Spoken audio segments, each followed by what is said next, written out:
요새는 그렇게 극악의 성비를 보이는 공대들은 잘 없으니까. 내가 공대 아름이가 되겠다. 공대 가면 됩니다. 그러면 여왕벌처럼 살 수 있어요. 자, 보자. 대기와 해양의 상호작용, 용승과 침강 봅시다. 용승은 말 그대로 솟아올라서 올라가는 거고요. 침강은 내려가는 거예요. 바닷물이 솟아오르는 거를 용승, 바닷물이 가라앉는 거는 침강. 이렇게 얘기를 해주는데, 보면은 결국에는 용승하고 침강이 왜 일어나냐면, 이건 여러분들 약간 말이 안 되는 거라고 생각을 하는데, 나도 처음에 들었을 때 그랬어요. 예를 들어서 여기에 이렇게 큰 그릇이 있어요. 큰 그릇이 있는데 여기서 선풍기로 바람을 불어주는 거야. 이렇게 바람을 불어주면 여기 위에 있는 물이 바람 따라 어디로 가겠어요? 일로 가겠죠. 그럼 이만큼 어떻게 돼? 비죠. 올라와서 채워주는 거예요. 근데 말이 안 되지 않니? 빌 수가 있냐? 물이 빠지면 그냥 계속 올라오는 거 아니냐? 처음에 나도 어렸을 때는 이해가 안 됐는데 가상으로 생각을 하면 그래요. 여기 있는 바닷물이 이동을 하면 이 부분이 비니까 그러니까 자연스럽게 이동을 하는 거겠죠. 결국에는 이동에 간 만큼 천천히, 그러니까 쑥 빠지고 비어있는데 쑥 채워지고는 말이 안 되는 거고, 천천히 이동하다 보니까 우리가 알 수는 없지만 저런 식으로 이동을 하는 거죠. 그러니까 얘가 갔다가 내려오고 그럼 다시 올라오고, 이 과정이 용승, 내려오는 과정은 뭐가 되는 거예요?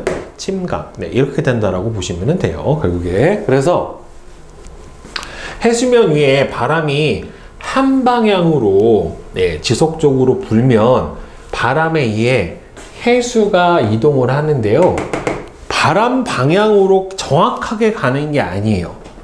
바람 방향으로 정확하게 바람이 이렇게 불면 바람 따라 해수도 이 방향으로 이동을 하는 게 아닙니다. 일치하지 않아요. 왜 그러냐면 지구는 뭐래요? 자전을 해요. 지구가 자전을 하면은 뭐가 생겨요? 전향력이 생깁니다. 따라서 이 전향력의 영향을 받을 수밖에 없어서 이걸 에이크만 수송이라고 하는데, 평균 표층 해수는 바람 방향의 몇 도로? 수직인 90도 방향으로 이동을 하게 됩니다. 근데 여러분들 전향력이 북반구하고 남반구하고 어떻게 돼요? 방향이? 서로 반대예요. 그죠? 북반구하고 남반구하고 방향이 서로 반대이기 때문에 북반구는 어떻게 이동을 하냐면 해수가 바람 방향의 오른쪽 수직 방향으로 이동해요. 이렇게. 북반구는 이게 바람이에요. 이게 해수예요. 해수가 오른쪽 직각 방향으로 갑니다. 근데 남반구는 바람 방향의 왼쪽 직각 방향으로 이렇게 이동을 하게 돼요. 이게 해수. 이게 바람. 북반구는 바람 방향의 오른쪽 직각 방향으로 해수가 이동을 하게 되고요. 남반구는 바람 방향의 왼쪽 직각 방향으로, 아니다, 이거 오른쪽이구나. 반대구나. 이쪽이네. 이게 해수가 왼쪽 직각 방향으로 이동을 하게 됩니다. 북반구는 바람 방향의 오른쪽 직각, 남반구는 바람 방향의 왼쪽 직각 방향으로 해수가 이동을 하게 된다라고 생각을 해주시면 돼요. 알겠죠? 네. 그래서 나와 있죠? 표수 바람 방향의 오른쪽으로 90도로 이동을 한다. 남반구는 왼쪽으로 90도로 이동을 하게 됩니다. 자, 그래서 용승이랑 침강을 다른 곳으로 이동한 표층 해수를 보충하기 위해서 심층 찬 해수가 올라오는 게 용승이고요. 침강은 모여든 해수가 아래로 내려가는 게 침강에 해당이 돼요. 그래서 이게 침강과 용승이 일어나는 게 해수의 심층수의 순환이 일어날 때도 침강하고 용승이 일어났잖아요. 그건 이제 밀도차 때문에 일어나게 되는 거고, 이거는 이제 바람 때문에 일어나게 되는데, 연안 용승과 연안 침강이라고 하는 게 있어요. 연안.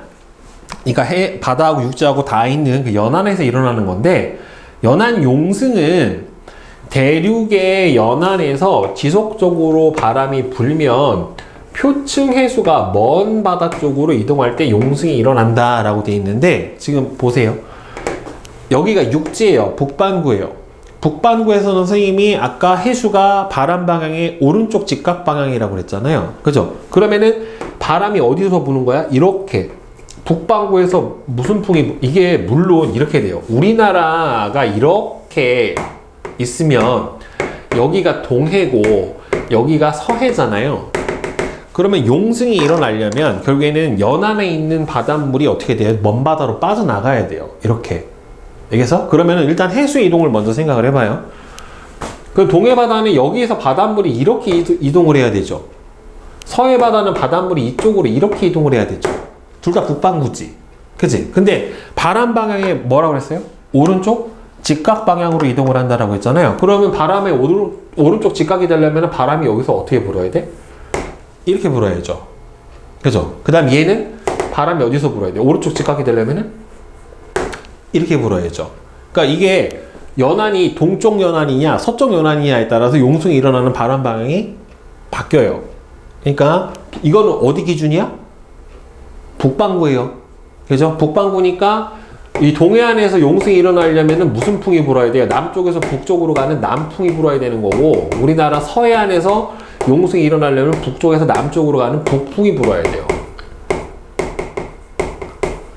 이래야지 용승이 일어나게 돼요. 만약에 남반구를 기준으로 해서 본다면, 남반구에 있는 호주, 오스트레일리아를 기준으로 해서 본다면 오스트레일리아 동해안에서는 바닷물이 이렇게 이동을 해야 되잖아요. 오스트레일리아 서해안에서는 이렇게 이동을 해야 되잖아요. 근데 아까 남반구는 바람 방향의 왼쪽 직각 방향이라고 그랬잖아요. 그렇죠? 그럼 여기서는 바람이 어떻게 불어야 돼? 이렇게 불어야죠. 북풍이 불어야 되겠지. 그죠? 그 다음에 여기서는 어떻게 불어야 돼? 왼쪽 직각이니까 이렇게 불어야 되겠죠. 그죠? 그러니까 일단은 해수가 이동하는 방향을 먼저 그리세요. 그 다음에 북반구, 남반구를 보고서 북반구는 오른쪽 직각이 되게, 그 다음에 남반구는 왼쪽 직각이 되게 바람 방향을 잡아주면 됩니다. 오케이? 이러면은 용승을 잡을 수 있고, 침강이 되면 어떻게 돼요? 반대로 해주면 돼요. 결국에는 그 침강이 되려면은 동해안 침강이 일어나려면 어떻게 해주면 되겠어? 바닷물이 여기서 이렇게 와야 되죠. 여기서는 서해안은 이렇게 와야 되죠. 동해안 침강이 일어나려면 바람이 오른쪽 직각 방향으로 불어야 되잖아요. 그럼 얘는 어떻게 되겠어? 이렇게 되겠죠. 바람 방향이. 얘도 오른쪽 직각 방향이 되니까 이렇게 돼야 되겠죠. 풍향이 반대가 되는 거지, 결국에. 그 다음에 얘도 마찬가지로 반대로 해주면 되는 거예요, 결국에는. 그러니까 침강이 일어나려면 육지 쪽으로 해수가 이동을 해야 되는 거고, 용승이 일어나려면 육지에서 해수가 어떻게 돼야 돼요? 멀어져야 돼요. 알겠어요? 그래서 이렇게 바람 방향으로 먼저 해수의 이동 방향을 잡고 그 다음에 바람 방향을 찾아주시는 게 훨씬 더 편하고 정확하게 찾을 수가 있습니다. 용승하고 침강을 찾아줄 때. 자, 그래서 이걸 다 외우는 게 아니라 그냥 이렇게 찾으면 돼요. 오른쪽 직각, 왼쪽 직각만 생각을 하시면 되고, 용승이 일어나려면은 연안에서 해수가 이동해야 된다. 침강이 일어나려면은 해수가 연안 쪽으로 다가와야 된다. 이것만 생각을 해주시면 됩니다. 그 다음에 적도 용승은 적도 부근에서 무역풍에 의해서 일어나는 용승을 적도 용승이라고 해요. 이 적도 용승은 무역풍에 의해서도 일어나지만은 뭐에 의해서도 일어나요? 심층수의 순환에 의해서도 일어난다는 말이에요. 여러분들 이 대기 대순환에 의해서 가운데가 적도잖아요. 이렇게 적도면 여기서 무슨 풍 불어요? 북반구는 북동 무역풍이 불죠. 남반구는 남동 무역풍이 불잖아요. 그래서 북동 무역풍이면 북동 쪽에서 바람이 이렇게 불죠. 남동 무역풍이면 바람이 이렇게 불잖아요. 그죠? 그러면은 해수가 어떻게 이동을 해야 되냐면은 오른쪽 직각 방향이죠. 북반구는. 그럼 해수가 여기서 어떻게 가요? 오른쪽 직각이면은 이렇게 가야죠. 왼쪽 직각이면은 이렇게 가야 되죠. 해수가. 그러니까 여기 있던 해수가 이쪽으로 빠져나가고 여기 있던 해수가 이쪽으로 빠져나가니까 여기 있는 해수가 어떻게 돼요? 양쪽으로 멀어져 버리는 거죠. 그럼 가운데가 비지. 그쵸? 그 빈 부분을 채워지기 위해서 뭐가 일어나요? 용승이 일어나게 되는 겁니다. 결국에는. 그래서 적도 용승은 이런 식으로 해서 일어나게 된다라고 생각을 해주면 되고, 저거는 심층수에 의해서 공급을 받아주게 됩니다. 그리고 요거 있잖아요. 아까 태풍. 태풍이 다가왔었을 때 해수면이 어떻게 된다고 그랬어요? 상승한다고 그랬잖아요. 저기압에서. 아까 문제 풀 때, 기상 날씨 풀 때 그랬었잖아. 그치? 왜 그럼 태풍이 다가왔었을 때 상승이 되느냐? 여러분들 태풍은 열대성 저기압이에요. 아까 선생님이 편의상 기압이 낮아지니까 낮아진 기압 때문에 해수가 상승한다라고 했는데 정확한 원인은 북반구 저기압에서는 바람이 반시계 방향으로 불고 표층에서는 그러면은 여러분들 반시계 방향으로 어떻게 돼요? 불어 들어가죠. 저기압에서는. 그죠? 그러면은 반시계 방향으로 불어 들어가면 반시계 방향으로 이렇게 휘어져서 저기압 중심으로 불어 들어간다란 말이에요. 그럼 저기압 중심으로 불어 들어가게 되면은 오른쪽 직각 방향으로 해수가 이렇게 이동을 하게 되니까 가운데 있는 해수가 밖으로 뭐가 돼요? 이렇게 발산이 돼요. 밖으로 퍼져나가 버려요. 그러면 여기 있던 해수가 밖으로 쫙 퍼져나가면 가운데가 어떻게 되니? 비지. 용승이 일어나죠. 그러니까 해수면이 상승하는 거예요. 그래서 네. 그러니까 반대로 고기압에서는 어떻게 되겠어요? 고기압에서는 반시계 방향으로 불어 나가죠. 예, 아니 시계 방향으로 불어 나가죠. 시계 방향으로 불어 나가니까 시계 방향으로 불어 나가면은 어떻게 돼요? 오른쪽 직각 방향이면은 이렇게 모이죠. 그죠? 시계 방향으로 불어 나가면 오른쪽 직각 모여요. 시계 방향으로 불어 나가면 오른쪽 직각 모여요. 그러니까 가운데로 어떻게 돼요? 모여요. 그러니까 해수가 어떻게 돼요? 몰리니까 침강에서 아래로 내려가 버립니다. 오케이? 자, 그래서 이거를 묶어서 나중에 엘니뇨에서도 많이 나와요. 이게 수능에서도 실제로 출제가 되는데 엘니뇨 때 이제 기압 차이가 나타난단 말이에요. 그래서 고기압 주변에서는 뭐가 일어나요? 해수면이 내려가요.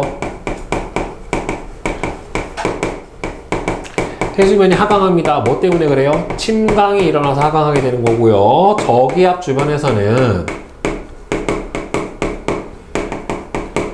해수면이 상승을 하게 됩니다. 뭐 때문에요? 용승이 일어나서 해수면이 상승을 하게 됩니다. 일단은 기압과 해수면의 차이는 기본적으로 바람에 의해서 저렇게 나타나게 되는 거예요. 지속적으로 본다라고 했었을 때. 자, 그러면 전 세계의 용승 지역은 대륙의 서해안이나 적도 부근에서 주로 용승이 일어나게 됩니다. 적도 부근은 아까도 얘기처럼 뭐가 일어나요? 적도 부근 같은 경우에는 적도 용승, 무역풍에 의해서 적도 용승이 일어나게 되는 거고, 대륙의 서해안, 그러니까 캘리포니아 서해안, 그다음에는 페루의 서해안, 그다음에는 아프리카 서해안, 아프리카 해역 서해안 이런 데서는 바로 뭐에 의해서? 바람에 의해서 일어나게 돼요. 왜 그러냐면 여러분들 캘리포니아 연안은 무슨 풍이에요? 편서풍이 부는 지역이에요. 그러면 편서풍이 불면은 아까 북동무역풍이 이렇게 불고 편서풍은 이렇게 불잖아요. 그러니까 편서풍이면 무슨 바람이에요? 편서풍. 편서풍. 이렇게 편서풍. 아, 이게 봐봐. 이게 북동무역풍, 편서풍. 아, 얘가 좀 위쪽이다. 이렇게다. 극동풍이다. 60도 지역이니까 극동풍이 불어요. 이렇게 북풍 계열의 바람이 부니까 오른쪽 직각 방향으로 해수가 이렇게 밖으로 빠져나가 버리니까, 알겠죠? 그러니까 이게 북반구의 서해안은 무슨 바람이 불어야 돼? 북반구의 서해안에서 용승이 일어나려면 해수가 여기서 어떻게 돼야 돼요? 이쪽으로 이동을 해야 될 거 아니에요? 그럼 이쪽으로 이동하려면 바람 방향의 오른쪽 직각이 되려면 바람이 이렇게 돼야 되겠죠? 그쵸? 따라서 북풍 계열의 바람이 불어야 되겠죠? 결국에는. 그죠? 그래서 북반구는 아프리카 서해안이나 캘리포니아 연안은 북풍 계열의 바람이 불 때, 남반구에선 아프리카 서해안, 페루 연안은 남풍 계열의 바람이 불 때, 똑같이 서해안이지만은 전향력이 반대이기 때문에 부는 바람의 종류가 반대로 바뀌어버리게 됩니다. 특히나 이 페루 연안에 있는 용승은 굉장히 전 지구의 기후에도 영향을 많이 주는 엘니뇨를 일으키는 주 원인에 해당이 됩니다. 자, 그래서 용승하고 침강의 영향은, 일단 용승은 심층수가 솟아오르는 거란 말이에요. 그래서 이 용승은 영양염류가 풍부한 심층의 해수가 표층에 공급이 되기 때문에 아주 좋은 어장이 형성이 됩니다. 이 안에 많은 유기물도 유입이 되고 산소 함량도 많고 유기염료도 많고 하다 보니까 좋은 어장이 형성이 되고요. 대표적으로 이렇게 용승 연안에서 좋은 어장이 형성이 되는 게 바로 페루 연안이에요. 페루 연안이 전 세계적으로도 아주 좋은 어장에 해당이 됩니다. 대기가 냉각돼서 서늘하고 안개가 자주 발생을 해요. 그러니까 해수면이 차가우니까 우리나라도 보통 냉수대라고 하는 부분이 형성되는 데가 어디냐면은 동해안에 해당이 되거든요. 동해안은 용승이 좀 잘 일어나다 보니까 해수가 차요. 해수가 차지면은 기온이 내려가서 수증기가 응결해서 해무, 안개가 짙게 끼게 됩니다. 그래서 안개가 자주 발생을 하고, 그 다음에 강수량이 적어서 왜? 차니까 증발이 잘 안 일어나는 거예요. 강수량이 적어서 건조지대가 형성이 됩니다. 그 다음에 침강이 일어나게 돼버리면 표층의 용존산소가 심층으로 이동을 해서 해양 생물에게 필요한 산소가 공급이 되고요. 그 다음에 따뜻한 해수가 모여서 내려가는 건 표층수가 내려가는 거잖아요. 그죠? 그러니까 따뜻한 해수가 모이기 때문에 표층 수온이 상승을 해요. 표층 수온이 상승을 하니까 온수대 두께가 두꺼워진다. 온수대 두께가 두꺼워진다. 그러면 이거는 다른 표현으로는 뭐냐면 혼합층의 두께가 두꺼워지는 거예요. 혼합층 두께가 증가가 되는 거고, 그 다음에 수온 약층이 시작되는 깊이가 당연히 혼합층이 깊어지니까 수온 약층이 시작되는 깊이가 어떻게 되겠어요? 깊어지겠죠. 그쵸? 네. 그래서 침강은 저런 영향을 주게 된다라고 보시면 됩니다. 자, 그럼 요거 개념 확인 문제 6문제만 한번 빨리 풀어봅시다. 그리고 엘니뇨 들어갑시다. 네. 자, 1번은 해수면에서 북반구는 평균적으로 어느 방향으로 갑니까? 디귿 방향으로 가게 되겠죠. 그 다음에 얘는 남반구에서는 반대죠. 니은으로 가야 되겠죠. 그러면은 오른쪽 직각 방향으로 보통 이제 평균적으로 이동을 한다라고 보니까 얘는 오른쪽 직각에 해당하는 리을, 얘는 기억, 이렇게 될 겁니다. 자, 그 다음에 2번은 보면은 대륙의 동해안에서 북풍이 불면 북반구, 대륙의 동해안에서 북풍이 불면 해수가 멀리 밖으로 나가버리죠. 이거 뭐가 일어나야 돼요? 용승. 남풍이 불면 반대로 침강. 그 다음에 대륙의 서해안에서는 북풍이 불어버리면은 해수가 어떻게 됩니까? 오른쪽 직각 방향으로 그럼 해안 쪽으로 가버리죠. 그럼 여기가 침강, 남풍이 불면 반대로 용승. 이렇게 되겠네요. 그 다음에 3번은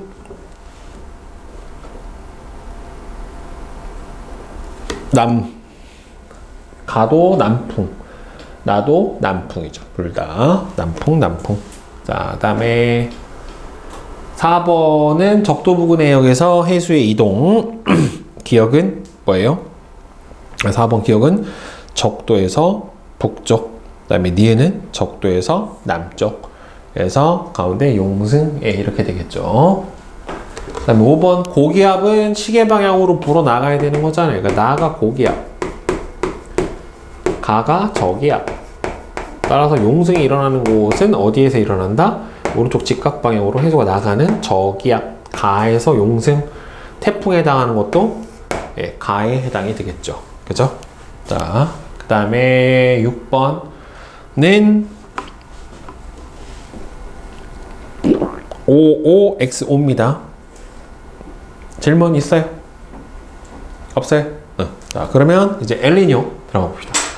아마 요 단원에서 여기가 제일 어렵고요. 매 준킬러 문제가 이 엘니뇨하고 라니냐 부분에서 하나씩 꼭 출제가 돼요. 수능에서. 자, 엘니뇨하고 라니냐는 전 지구적인 기상 변화, 이상기후에 해당이 되는데요. 자, 엘니뇨는 적도 부근의 동태평양에서 근데 정확하게는 어디냐면 남반구예요. 남반구. 그러니까 적도가 이렇게 있으면 여기가 남아메리카 지역 이렇게 되니까 요 지역에 해당이 된다는 말이에요. 그래서 남반구 태평양의 동해안이에요. 남반구 적도 부근의 동태평양에서 중앙태평양 요 부근까지 표층 수온이 평년보다 0.5도 이상 높은 상태로 5개월 이상이 지속되는 현상. 이게 0.5도? 0.5도면 물의 양이 엄청나게 많기 때문에 실제로 포함되는 열량 자체는 굉장히 많은 거예요. 해수온이 0.5도 상승한다? 여러분들이 그래도 좀 올랐다 10도 상승한다? 그럼 지구 망해요. 예. 재앙이에요, 재앙. 자. 그래서 발생하는 원인은 뭐 때문이냐면은 무역풍이 약화돼서 생겨요. 그러니까 무역풍이니까 남반구일 때니까 무슨 무역풍이 불겠어요? 이렇게 보는 남동 무역풍이 약화돼서 생기게 되는 겁니다. 결국에는 여기 이제 뭐가 있냐면 여기에 걸쳐져 가지고 여러분들 제일 많은 섬으로 이루어진 나라 어디예요? 세계에서 제일 많은 섬으로 이루어진 나라 말리 있는데 인도네시아예요. 예, 인도네시아가 태평양 오른쪽 서쪽에 해당이 되고 오른쪽이 남태평양에 있는 페루 해역에 해당이 됩니다. 라니냐는 엘니뇨하고 반대예요. 정확하게 반대예요. 그래서 적도 부근의 동태평양에서 중앙태평양까지 표층 수온이 평년보다 0.5도 이상 낮은 상태로 지속이 되는 거고 이 경우는 무역풍이 너무 세서 생기게 되는 겁니다. 자, 그러면 여기서 보면은요, 해수온의 변화를 한번 보세요. 평상시 해수온의 분포를 보게 되면은, 평상시에는 어디가 더 해수온이 높아요? 이게 그림이 잘 안 보이지만, 어디가 더 높아? 서태평양이 더 높죠. 그죠? 여기가 보통은 고수온이고, 동태평양 지역이 저수온이에요. 근데 여러분들 여기 낚시가 하나 있어요. 이거, W 웨스트라고 써 있어가지고 여기가 서태평양이라고 생각을 하면 안 됩니다. 이거 경도라서 가운데 기준으로 여기가 180도 기준으로 했을 때 이쪽이 서경이고 이쪽이 동경이 되는 것 뿐이에요. 태평양 전체로 보면 여기가 동태평양이야. 이거 보고 낚이면 안 돼. 자, 여기가 보통은 저수온이고 여기가 고수온이란 말이에요. 자, 이게 왜 동태평양 평상시에 여기가 저수온이 나오냐면은 남동 무역풍이 계속해서 이렇게 분단 말이에요. 그러면 무역풍이 부니까 여기 위에 있던 해수가, 그러니까 남아메리카 대륙 페루 연안에 있던 해류가 어느 쪽으로 이동을 해요? 바람 따라서 서태평양 쪽으로 이동을 해요. 그럼 서태평양 쪽으로 이동을 하면은 이 부분에서 뭐가 일어납니까? 용승이 일어나게 된다는 말이에요. 용승이 일어나니까 차가운 해수가 어떻게 돼요? 차가운 해수가. 그러니까 이게 무역풍이 이렇게 부니까 여러분들 원래 왼쪽 직각 방향이라고 그랬잖아요. 해수 이동 방향이. 그지? 그래서 해수가 이쪽으로 쭉 이동을 해요. 그러면 여기가 비니까 연안 용승이 이렇게 일어난다는 말이에요. 그러니까 여기가 해수가 어떻게 돼요? 차요, 상대적으로. 그리고 따뜻한 해수는 이쪽으로 많이 이동을 하니까 서태평양 쪽이 고수온이 나타나게 되는 현상이 벌어져요. 이게 평상시예요. 알겠죠? 자, 그런데 엘니뇨가 벌어지게 되면은 그러면은 여기서 이제 밑에까지 다 보자. 평상시에는 왼쪽이 고수온, 오른쪽이 저수온이 동태평양이 이렇게 된단 말이에요. 그러면 여기가 표층에서 이쪽으로 가니까 비우기 위해서 용승 현상이 일어나게 되고 그래서 용승이 일어나기 때문에 표층 수온이 낮고요. 온난 수역의 두께가 얇아요. 그러니까 온수대가 얇아진다는 소리는 결국에 혼합층의 두께가 어떻다? 얇다라고 보시면 됩니다. 서태평양은 표층 수온이 높고요. 온난 수역의 두께가 두꺼워요. 그래서 옆에서 보면은 이런 식으로 형성이 돼요. 온수대 두께가. 이 서태평양은 두껍고 동태평양은 상대적으로 두께가 얇은 온수대가 이렇게 형성이 돼요. 그런데 만약에 엘니뇨가 일어나 버리면 무역풍이 약화가 돼요. 그러면은 무역풍이 약화가 돼 버리면 이쪽으로 가는 바람이 약해지니까 이쪽으로 연안에서 서쪽으로 가는 해류가 어떻게 돼요? 약화돼요. 그러면 무역풍이 평상시보다 약해지니까 서태평양의 따뜻한 표층해수가 동태평양 쪽으로, 그러니까 거꾸로 여기서 일로 가야 하는 해류가 어떻게 돼? 줄어요. 그러니까 여기서 이쪽으로 이렇게 와요. 왜? 뭐가? 적도 반류 때문에 거꾸로. 원래 여러분들 해류 방향이 여기서 어떻게 된다고 그랬어요? 적도에서 북동 무역풍, 남동 무역풍 이렇게 불잖아요. 그래서 해류가 북적도 해류, 남적도 해류, 가운데서 선생님 뭐가 흐른다? 적도 반류 이렇게 흐른다고 했잖아요. 그러니까 요게 유입이 돼요. 바람이 약해지니까 상대적으로 서태평양의 따뜻한 해수가 동태평양 쪽으로 이동을 합니다. 그러면은 얘가 온수대 두께가 어떻게 바뀌냐면은 평소보다 어떻게 돼요? 두꺼워져요. 별로 차이가 없어져요. 이렇게 두꺼워져 버려요. 온수대 두께가 평소보다 많이 두꺼워져 버립니다. 그래서 이렇게 되면은 용승이 줄어들어요. 용승이 약화되니까 표층수온이 어떻게 돼요? 높아지고요. 온난수역이 두꺼워집니다. 표층수온은 낮아지고 온난수역의 두께가 상대적으로 얇아져 버려요. 그러면 봐봐. 여기가 고수온이고 여기가 저수온이었는데 엘니뇨가 발생을 하게 되면 상대적으로 여기가 저수온이 되고 이 부분이 뭘로 바뀌어요? 고수온으로 바뀌어버려요. 그러면 여러분들 수온이 높으면 바닷물이 뭐가 더 잘 일어나요? 증발이 더 잘 일어나요. 그죠? 해수온이 높으면 증발이 더 잘 일어나겠죠? 증발이 더 잘 일어나 버리니까 평상시에는 여기가 저수온, 여기가 고수온이니까 여기서 증발이 잘 일어나겠지. 그럼 서태평양이 무슨 기압이 형성이 되는 거예요? 저기압. 동태평양은 고기압. 이렇게 형성이 돼요. 근데 엘니뇨가 돼버리면은 동태평양 연안 쪽이 고수온이니까 여기가 저기압. 그 다음에 서태평양 쪽이 고기압. 이렇게 기압이 어떻게 돼요? 바뀌어버려요. 네. 이런 식으로 기압이 바뀌어버립니다. 그러니까 이거를 옆에서 조금 자세히 써주면 이렇게 되는 거예요. 그러니까 여기가 그러니까 평상시에는 여기가 저기압. 올라가서 이렇게 돼서 바람이 이렇게 불게 돼요. 그러니까 여기가 저기압, 여기가 고기압. 이렇게 형성이 되는데 엘니뇨가 일어나 버리면은 어떻게 돼 버리냐면 여기가 얘가 그러니까 이 가운데 여기서가 저기압이 형성이 돼요. 여기는 상대적으로 고기압이 형성이 되고, 그러니까 이렇게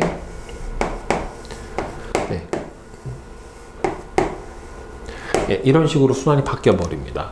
그래서 동태평양 수온이 상승하면서 동태평양 쪽은 기압이 낮아져요. 수온이 상승하니까 서태평양 쪽은 상대적으로 수온이 낮아지니까 고기압이 형성이 돼 버리면서 수온이 바뀌면 기압 배치도 바뀌어 버립니다. 이렇게 그러니까 바람 방향도 바뀌고, 여러분들 저기압이 형성이 돼서 상승기류가 생기면 뭐가 생겨요? 구름이 만들어져요. 그럼 구름이 많이 만들어지면 구름에서 뭐가 내려요? 비가 내려요. 그러니까 강수량이 평상시 때는 어디가 더 많아야 돼요? 이렇게 돼버리면 서태평양 쪽이 많아야 돼요. 근데 이렇게 돼버리면 어디가 더 많아져요? 동태평양 쪽이 많아져 버리게 됩니다. 그러니까 강수량이 생기는 지역도, 그러니까 비가 많이 오는 지역도 아예 바뀌어버리게 되는 거죠. 결국에는. 그러면 여러분 여기서 하나 더 생각을 해볼 수가 있어. 지금 수온이 변했죠. 그래서 뭐가 변했어요?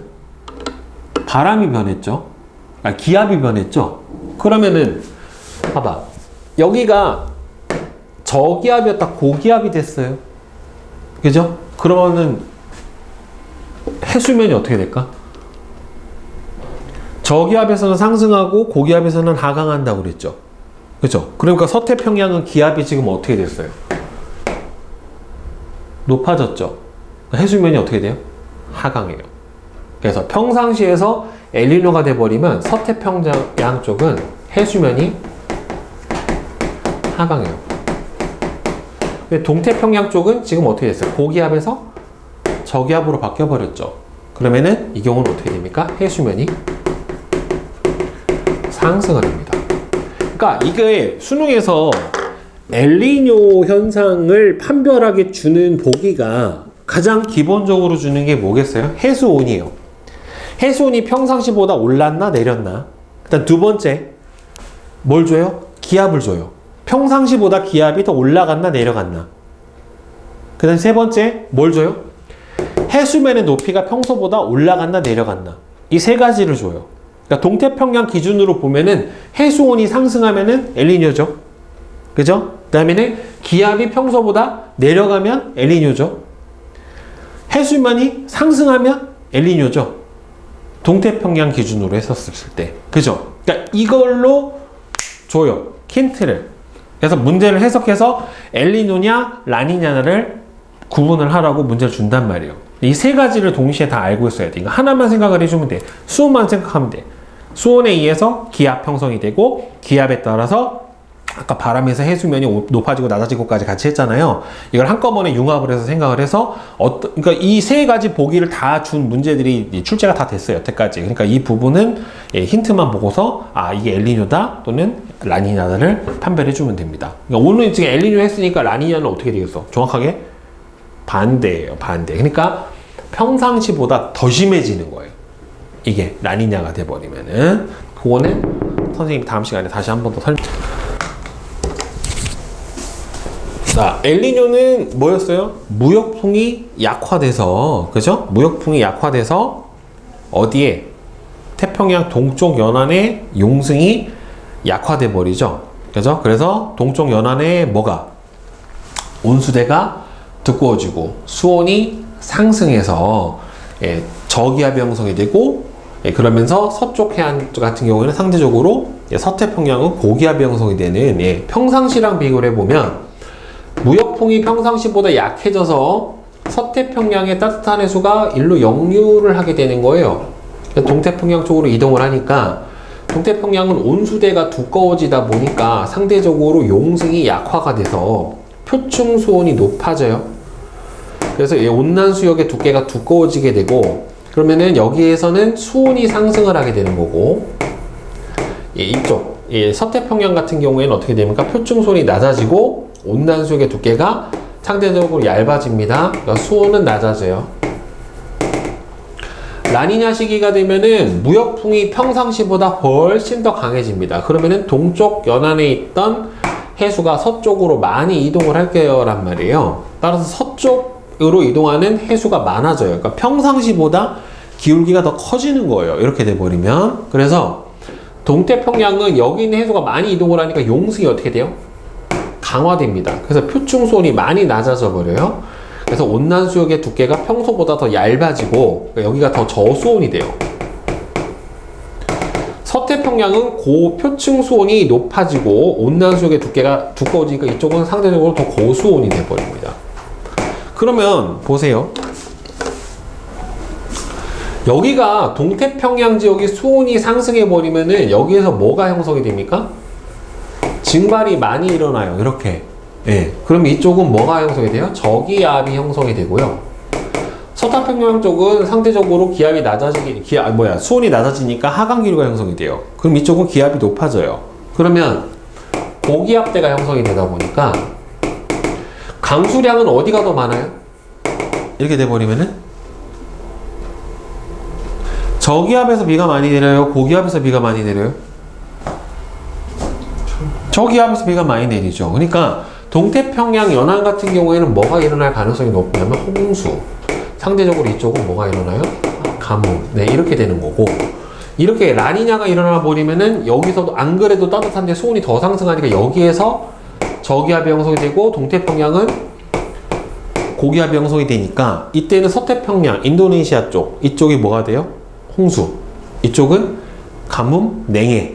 왜? 용승이 너무 강해지면 수온이 많이 내려와요. 그래서 냉해가 일어날 수 있는 가능성이 높아지게 되는 거죠. 그래서 밑에 보면은 수온의 연직 분포를 보면은 엘니뇨 시기랑 라니냐 시기에 동태평양, 서태평양의 연직 수온 분포 그림을 한번 봐보세요. 자, 동태평양이 이쪽이에요. 평상시보다는 가에서는 약해지고 나에서는 여기서 수온이 어떻게 돼요? 나에서는 강해진다. 연안 용승이 나에서 강해진다라는 소리는 이때가 라니냐 때를 얘기를 해주는 거죠. 상대적으로 수온이 어떻게 돼요? 더 찬 거예요. 왜? 찬 해수가 더 위에까지 올라와 있기 때문에. 그죠? 그러니까 라니냐. 그러니까 여기가 수온층이 어떻게 돼요? 온수층이 얇고 얘는 온수층이 상대적으로 어떻게 됩니까? 두꺼워져 버리는 현상이 벌어지게 되는 거죠. 결국에는. 그래서 동서방향의 등수온선의 기울기가 평상시보다 가는 원래 등수온선 여기는 높고 여기는 어떻게 돼요? 상대적으로 수온이 낮단 말이에요. 용승이 일어나기 때문에. 따라서 기울기가 평상시보다 가해서 라니냐, 엘니뇨가 일어나면 원래는 이런 기울기가 나와요. 그러니까 원래는 어떻게 돼야 돼요? 같은 위도에서 수온이 여기가 더 높고 여기가 수온이 어떻게 돼요? 더 낮아요. 그죠? 그러면은 수온이 평소에는 이렇게 돼 있단 말이에요. 등수온선의 기울기가. 근데 엘니뇨가 일어나게 되면 얘가 어떻게 돼요? 경사도가 완만해지고, 라니냐가 일어나게 되면 경사도가 어떻게 됩니까? 훨씬 더 커져 버리게 되는 거죠. 결국에. 그지? 예. 요렇게 해석을 해주시면 됩니다. 자, 그럼 이제 남방진동이라는 거 봅시다. 남방진동. 수년에 걸쳐서 열대 태평양의 동서기압 분포가 서로 반대로 나타나는 주기적인 현상을 남방진동이라고 해요. 그러니까 엘니뇨와 라니냐 시기에 기압 분포가 서로 반대로 나타납니다. 아까 설명을 했던 거예요. 수온 때문에. 그래서 워커 순환은요, 열대 태평양에서 형성되는 동서방향의 거대한 대기 순환이다. 이거를 바로 워커 순환이라고 하는데, 이게 평상시예요.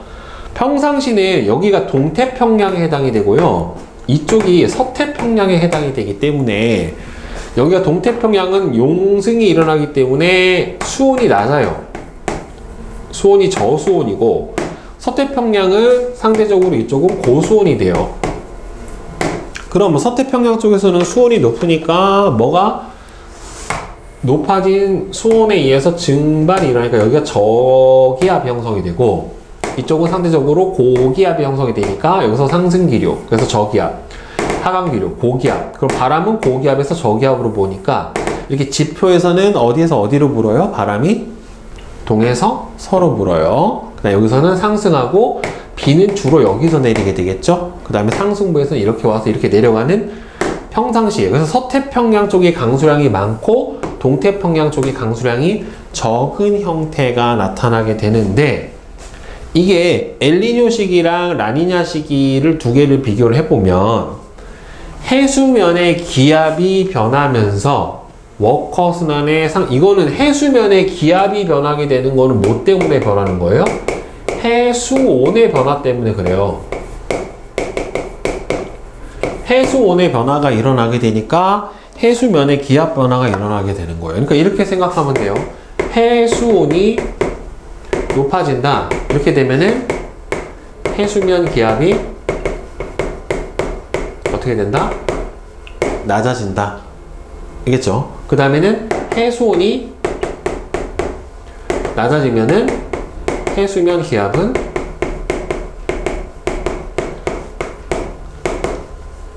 상승한다.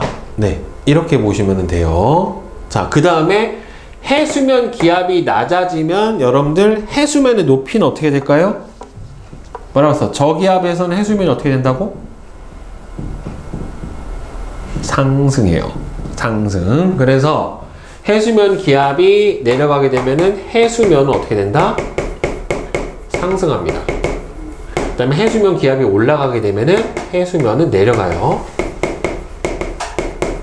이걸 묶어서 생각을 해주세요. 이렇게 해수온이 올라가면 해수면 기압은 내려가고 해수면은 상승한다. 해수온이 내려가면 해수면 기압은 올라가고 해수면은 내려간다. 이거를 묶어서 생각을 해주시면은 문제 나왔을 때 풀기가 좀 더 용이합니다. 그래서 엘니뇨 시기를 보시면 워커 순환하고 좀 달라졌죠. 서태평양이 저기압이 아니라 고기압이 형성이 되고, 동태평양에서 저압대가 형성이 된다. 그러니까 이쪽이 수온이 상승을 하니까 이쪽에서 저압대, 그 다음에 상대적으로 여기가 수온이 낮아져서 고압대가 형성이 되는 거예요. 그러니까 워커 순환의 상승 영역이 여기에서 동쪽으로 치우쳐 버리게 되는 거죠. 이런 식으로. 그래서 서태평양에서는 하강기류가 발달해서 건조한 날씨가 돼서 가뭄이 들어요. 동태평양 연안에서는 상승기류가 발달을 해서 강수량이 증가해서 홍수가 나고요. 또는 허리케인이 발생을 하기도 하고, 이런 현상이 벌어지게 되고, 라니냐 시기가 되면은 원래 상태보다도 더 심해지는 극으로 가는 상태가 돼요. 그래서 서태평양에서는 저기압이 더 세지고 동태평양에서는 고기압이 더 강해져 버리는 현상이 벌어지니까 서태평양 쪽은 어떻게 돼요? 평소보다 강수량이 증가하기 때문에 홍수가 나게 되고 태풍도 많이 발생을 해요. 근데 동태평양 쪽에서는 하강기류가 발생을 하기 때문에 평소보다 더 건조한 날씨가 되기 때문에 가뭄이 들게 됩니다. 그래서 엘니뇨하고 라니냐하고 정확하게 반대 형태의 기압 배치와 수온 배치가 나타나게 돼요.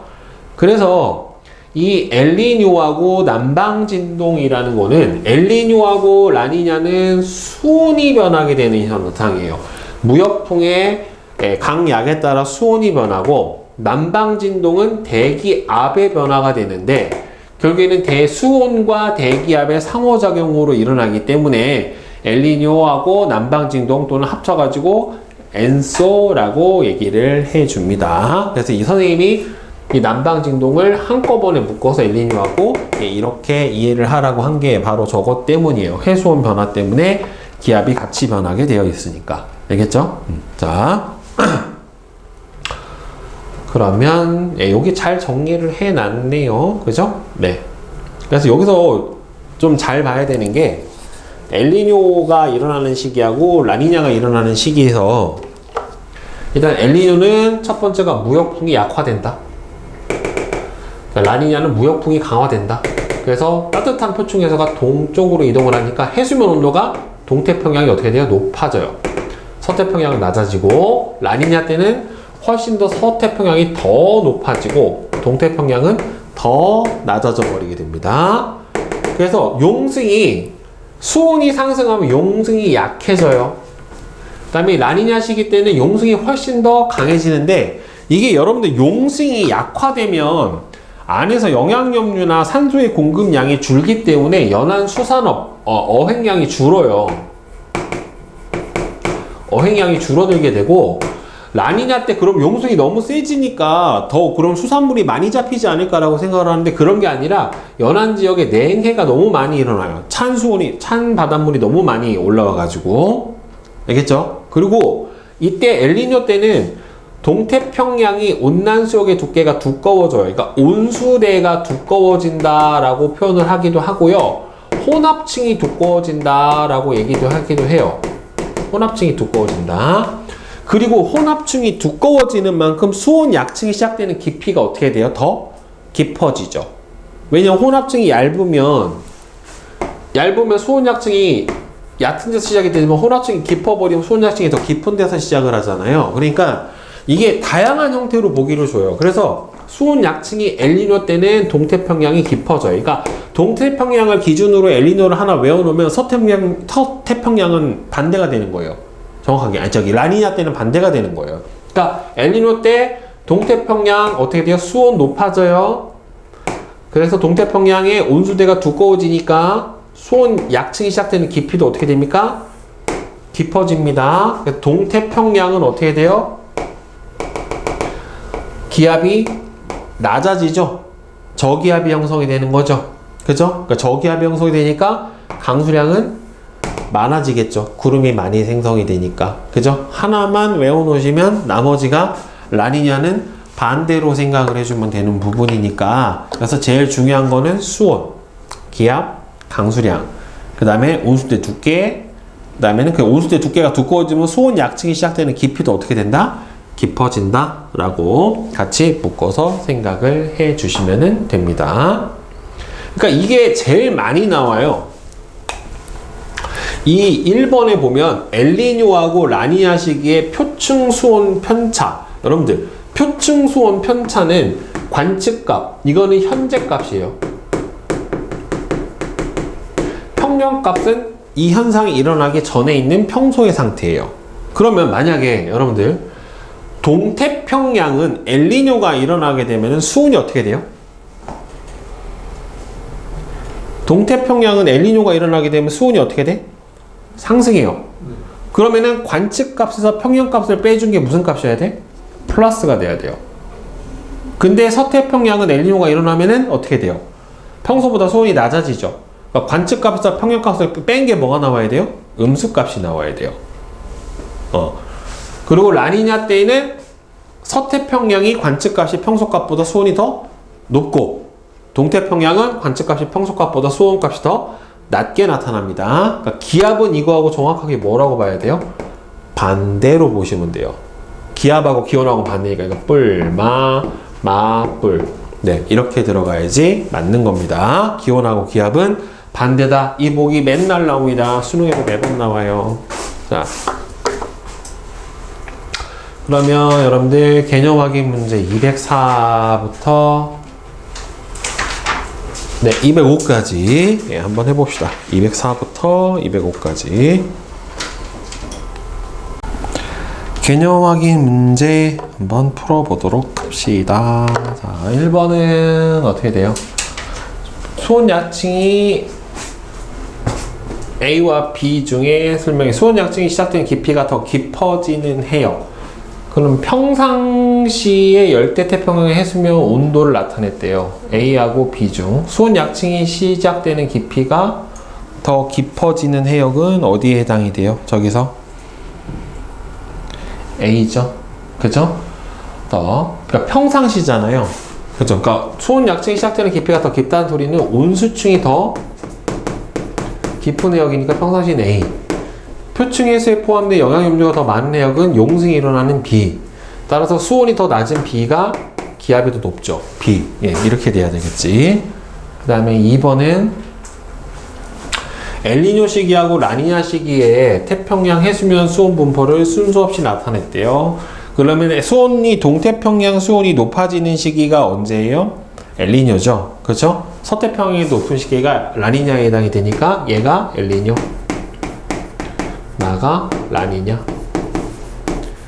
이 수온이 더 어느 쪽이 높은가를 보고서 해석을 해주시면 되겠죠. 그죠? 그 다음에 3번은 자, 무역풍이 상대적으로 약하게 부는 시기는 엘니뇨 시기에 해당이 되니까 가죠. 그 다음에 적도 부근의 동태평양하고 표층 수온 차이가 더 큰 시기는 언제예요? 라니냐 시기가 더 많이 커지게 됩니다. 그죠? 그러니까 언제예요? 나가 되겠죠. 적도 부근의 동태평양에서 서태평양 쪽으로 이동하는 따뜻한 해수가 평상시보다 많아지는 시기는 언제? 라니냐니까 나. 서태평양에서 강수량이 더 많은 시기도 라니냐에 해당이 되니까 나. 동태평양의 해수면의 기압이 더 높은 시기는 수온이 더 낮아지는 시기에 해당이 되니까 라니냐니까 나. 그죠? 이렇게 봐야 되겠죠. 네. 그래서 같이 묶어서 선생님이 계속 보라고 한 거예요. 그 다음에 4번 무역풍이 약화돼서 엘니뇨가 발생을 하게 되면은 서태평양의 해수가 동태평양으로 많이 이동을 해서 워커순환의 상승 영역이 평상시보다 동쪽으로 이동을 해요. 동태평양에는 저기압이 형성이 돼서 강수량이 증가한다. 이렇게 써주면 되겠고 5번은 자 적도 부근의 태평양 동쪽하고 서쪽의 기압차. 지금 가는 동쪽에서 서쪽을 뺀 게 플러스면 동쪽이 고기압이 된 거잖아요. 그죠? 그럼 동쪽이 평소보다 기압이 높아졌다. 수온이 낮아졌다. 그죠? 그러니까 라니냐죠. 그죠? 그 다음에 나는 낮아졌으니까 엘니뇨 시기라고 보면 되겠죠? 그죠? 그 다음에 왼쪽 용승하고 친강 봅시다. 가와 나중에 해안선을 따라 북풍이, 그러니까 해안선을 따라서 북풍이 지속적으로 불면 북쪽에서 남쪽으로 부는 바람이에요. 그럼 북반구는 바람 부는 방향의 오른쪽 직각 방향으로 해수가 이동을 하고 얘는 왼쪽 직각 방향으로 해수가 이동을 하게 되겠죠. 그쵸? 그러니까 이쪽으로 가게 되니까 여기 있는 해수가 이쪽으로 이동을 해야 용승이 이렇게 이동을 하니까 따라서 남반구에 해당이 될 겁니다. 그죠? 그 다음에 북풍이 지속적으로 불 때 해안에서 먼 바다 쪽으로 갈수록 해수면의 온도가 높아지는 해역은 당연히 어디예요? 용승이 일어나는 쪽은 여기가 해수온이 낮아질 거란 말이에요. 그러니까 나가 해당이 되겠죠. 네. 그 다음에 용승과 친광 중에서 다에서 적도를 따라 해수에 어떤 연중 운동이 일어나는지 쓰시오. 용승과 친광 중에 다. 지금 보면은 다해서 적도에 보면은 북동무역풍이 이렇게 부니까 바람 부는 방향의 오른쪽 직각 방향, 얘는 왼쪽 직각 방향으로 해수가 그럼 어떻게 돼요? 이렇게 발산이 일어나게 되니까 여기는 적도 지역에서는 뭐가 일어납니까? 용승이 일어나야 되겠죠. 그죠? 자, 그 다음에 4번은 55X5입니다. 55X5.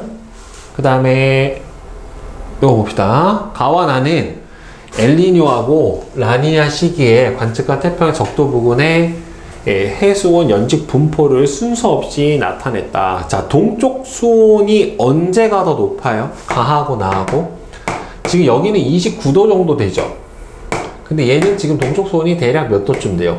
20도, 24도니까 이쪽이 더 높죠. 수온 자체가. 그죠? 그럼 동쪽이 높을 때 가가 엘니뇨. 이때가 라니냐. 네, 이렇게 보시면 될 것 같아요. 그럼 가와 나 시기에 동서태평양의 해수면 기압이 반대로 나타나는 현상을 뭐라고 불러줍니까? 남방진동이라고 얘기를 해주죠. 그죠? 남방진동이라고 얘기를 해주고, 나 시기 해수면 온도 변화와 기압 분포 변화를 합쳐서 뭐라고 합니까? 엔소라고 합니다. 그죠? 3번은 5xx 55xx. 10만점 문제 답 맞춰봅시다. 1번에 3, 네, 2번은 5, 그 다음에 3번은 지금 보면은 북반구에서 어느 해역에서 지속적으로 부는 바람과 해수면의 등손선 분포를 나타낸 것이다. 수온이, 바람이 북반구가 되니까 바람이 이렇게 불면 해수온 이렇게 가잖아요. 그죠? 네, 이렇게 가니까 가장 높은 곳은 어디가 되겠습니까? T3가 되겠죠. 그죠? T3가 가장 높고, 그 다음에는 T2, T1이 되겠죠. 그래서 T1 쪽으로는 뭐가 일어나니까? 용승이 일어나니까 용승에 의해서 여기가 찬 해수가 형성이 되고, 찬 해수 때문에 여기 이 지역에서는 뭐가 많이 발생해요? 안개, 해무 같은 경우가 많이 발생을 합니다. 그래서 해무 같은 안개가 잘 발생을 한다. 네. 그 다음에 4번은 2번, 5번에 5번, 6번은 4, 7번에 5, 8번에 4, 9번에 4, 10번에 1, 11에 1, 12에 1, 그 다음에 13은 엘니뇨가 발생하는 과정을 서술을 하시오. 그러면은 엘니뇨는 어떻게 되는 겁니까? 무역풍의 약화로 용승이 약화되어 동태평양의 표층 수온이 상승하게 되는 현상을 바로 엘니뇨다 라고 불러줄 수가 있게 되겠죠. 다음 14번에 1, 15에 5, 그 다음에 실력업은 1번에 4, 2번에 2, 3번에 3, 4번에 3. 네. 질문. 저 실력업 4번. 자, 실력업 4번 한번 봅시다. 자, 태평양 적도 부근의 해역의 깊이에 따른 수온 편차 관측값에서 평형값을 빼준 거예요. 그렇지만 이거 웨스트라고 써 있다고 해서 여기 서태평양 아니에요. 여기가 동태평양이야. 동태평양은 평년보다 어떻게 돼요?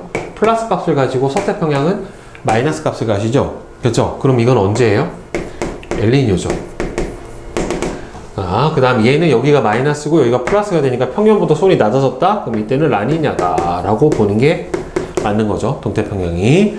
자, 동태평양 적도 부근의 해역에서 용승이 강하다. 그러니까 가시기하고 비교할 때 나시기에는 용승이 강하다. 맞죠? 서태평양에서 해면의 기압이, 자, 수온이 평소보다 어떻게 됐어요? 높아졌죠? 그럼 기압이 어떻게 됩니까? 낮아져야 되죠. 수온하고 기압은 반대니까. 동태평양하고 서태평양의 수온 약층이 나타나기 시작하는 깊이 차이가 이쪽이 수온이 낮아지면 수온 약층이 시작된 깊이는 얕아지죠. 그죠? 이렇게 되면 평소보다 깊어지니까 이 경우는 차이가 별로 없어지지만 이 경우는 차이가 어떻게 됩니까? 더 심해지죠. 그쵸? 네. 따라서 차이가 더 크다. 네, 맞아요. 기억 디귿. 또 질문. 그 다음에 없어? 없어요? 또 질문? 없으십니까? 없으면 잠깐